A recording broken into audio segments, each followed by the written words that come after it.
ಅಂದಾಗ ಈ ಮೀಸಲಾತಿ ಅದು ಇದು ಅನ್ನೋಕ್ಕಿಂತಲೂ ಅವ್ರ ಸ್ವಂತ ಉದ್ಯೋಗ ಸಿಗ್ಲಿಕ್ಕೆ ಐತಪ್ಪ ಅಂದ್ರೆ ಅವರ ಉದ್ಯೋಗ ನಿರತರಾದ್ರು ಲಾಭದ ಉದ್ಯೋಗ ಆಯ್ತು ಕೃಷಿಪ್ಪ ಅಂತಂದ್ರೆ ಈ ದೇಶದ ಅರ್ಥವ್ಯವಸ್ಥೆ ಬದಲಾಗ್ತದೆ, ಅಸಮಾನತೆ ತಾನಾಗಿ ಹೋಗ್ತದೆ. ಯಾಕಂದ್ರೆ ಮಾರ್ಕ್ ಸೈಡ್ ಸತ್ಯದ. ಯಾಕಂದ್ರೆ ಎಲ್ಲದಕ್ಕೂ ಮೂಲ ಕಾರಣ ಅರ್ಥ, ದುಡ್ಡು. ಆ ದುಡ್ಡು ಸಮಾನವಾಗಿ ಎಲ್ಲರಿಗೂ ಹೈಸ್ತಪ್ಪ ಅಂದ್ರೆ ಏನೋ ಒಳ್ಳೇದಾಗ್ತದೆ. ಆದರೆ ಅವನು ತಪ್ಪು ಏನು ಮಾಡಿದ್ರು ಮಾರ್ಕ್ಸ್ ಅಂದ್ರೆ ಹಿಂಸೆಗೆ ಆಸ್ಪದ ಕೊಟ್ಟರು. ಆ ಹಿಂಸೆಗೆ ಆಸ್ಪದ ಕೊಟ್ಟಿದ್ದಕ್ಕಾಗಿ ಅದು ಈ ಸಮಾಜ ಒಪ್ಪಲಿಲ್ಲ ಅನ್ನೋದು ನಾವು ಒಪ್ಪಬೇಕಾಗಿದೆ. ಗಾಂಧಿಯನ್ನು ಹಿಡ್ಕೊಂಡು ಮಾರ್ಕ್ಸಿನ ವಿಚಾರಧಾರೆಯನ್ನು ತೆಗೆದುಕೊಂಡು ನೀವೆಲ್ಲ ಇದ್ದೀರಿ, ಪ್ರಶಸ್ತಿ ಕೊಡೋದು ತೊಗೊಳೋದು ಇವೆಲ್ಲ ದೊಡ್ಡ ವಿಷಯ ಅಲ್ಲ. ಇದನ್ನು ಮೀರಿ ಜನಸಾಮಾನ್ಯ ಹೋಗಿ ಮುಟ್ಟುವಂಥ 4 ಜನ ಈಗ ಧಾರವಾಡಕ್ಕೆ ಒಂದಿನ ಸಭೆ ಮಾಡಿದ್ರಿ ಒಂದು ಮೂಲೆಯಲ್ಲೇ. ಅಲ್ಲಿ 500 ಕೊಟ್ಟಿರ್ಬೋದು, 1000 ಜನ ಕೊಟ್ಟಿರ್ಬೋದು. ಅವ್ರು ಎಷ್ಟರ ಮಟ್ಟಿಗೆ ಹೋಗಿ ಜನರಿಗೆ ಮುಟ್ಟಿಸ್ತಾರೆ ನಿಮ್ಮ ವಿಚಾರಗಳು ಅನ್ನೋದು ಸಹಿತ ಅಷ್ಟೇ ಕಷ್ಟ ಅದ.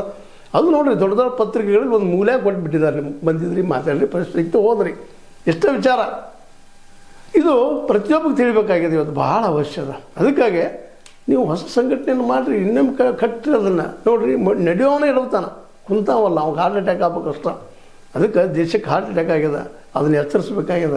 ಆ ಕೆಲಸ ನಿಮ್ಮಂಥವ್ರು ಕೂಡಿ ಮಾಡ್ಬೇಕಾಗ್ಯದ. ಇವತ್ತಿನ BJP ಸರ್ಕಾರ ಇರ್ಬೋದು, ಹಿಂದಿನ ಕಾಂಗ್ರೆಸ್ ಸರ್ಕಾರ ಇರ್ಬೋದು, ಅವರೆಲ್ಲರೂ ತಪ್ಪು ಮಾಡಿದ್ದಾರೆ, ಭ್ರಷ್ಟಾಚಾರ ಹೆಚ್ಚು ಮಾಡಿದ್ದಾರೆ, ಅಧಿಕಾರ ಸಿಂಧು ವ್ಯವಸ್ಥೆ ಮಾಡಿದ್ದಾರೆ. ಇವತ್ತೆಲ್ಲರೂ ಕರ್ನಾಟಕದ 224 ಮಂದಿ MLA ಗಳಾಗಿರ್ಬೋದು, ಇನ್ನುಳಿದ ರಾಜ್ಯಗಳ ಯಾವುದೇ ರಾಜ್ಯದ MLA ಗಳಾಗಿರ್ಬೋದು, ದೇಶದ 543 MP ಗಳಾಗಿರ್ಬೋದು, ಎಲ್ಲರೂ ಕೋಟ್ಯಾಧೀಶರು. ಎಲ್ಲೋ ಒಂದು ಅಪರೂಪ ಕಲ್ರಿ ಅಥವಾ ಅಪವಾದ ಕಲ್ರಿ, 1-2 ಒಬ್ಬರು ಭಿಕ್ಷಾಧೀಶರು ಲಕ್ಷಾಧೀಶರು ಸಿಗುವುದು ನಿಮಗೆ ಈ MLA MP ಗಳು. ಮತ್ತು MP ಗಳಂತೂ ನನಗೆ ಗೊತ್ತಿದ್ದ ಮಟ್ಟಿಗೆ ಇಲ್ಲ. ಮತ್ತು ಕರ್ನಾಟಕದ ಮಟ್ಟಿಗಂತೂ 224 ಮಂದಿ MLA ಗಳೆಲ್ಲರೂ ಕೋಟ್ಯಾಧೀಶರು. ಇದರಲ್ಲಿ 2 ಮಾತ್ರ ಇಲ್ಲ. ಇಲ್ಲಿ ಯಾರು ಟೀಕಾ ಮಾಡೋದು, ಎಲ್ಲರೂ ಅವರೇ ಇದ್ದಾರೆ. ಈ ಹೊಸದಾಗಿ ಮಾಡ್ಬೇಕಾದ್ರೆ ರೈತರ ವಿಶ್ವಾಸ ತೊಗೊಂಡ, ರೈತ ಮೂಮೆಂಟ್ ನಿಮ್ಮ ಜೊತೆ ಕೂಡಿಸ್ಕೊಂಡ ರಾಜಕೀಯನ ಮಾಡಿ, ನೀವು ರಾಜನೀತಿ ಮಾಡಿ. ರಾಜಕೀಯ ಅಂದರೆ ಇವ್ರು ಮಾಡುವಂಥ ದುಡ್ಡಿನ ಮೇಲೆ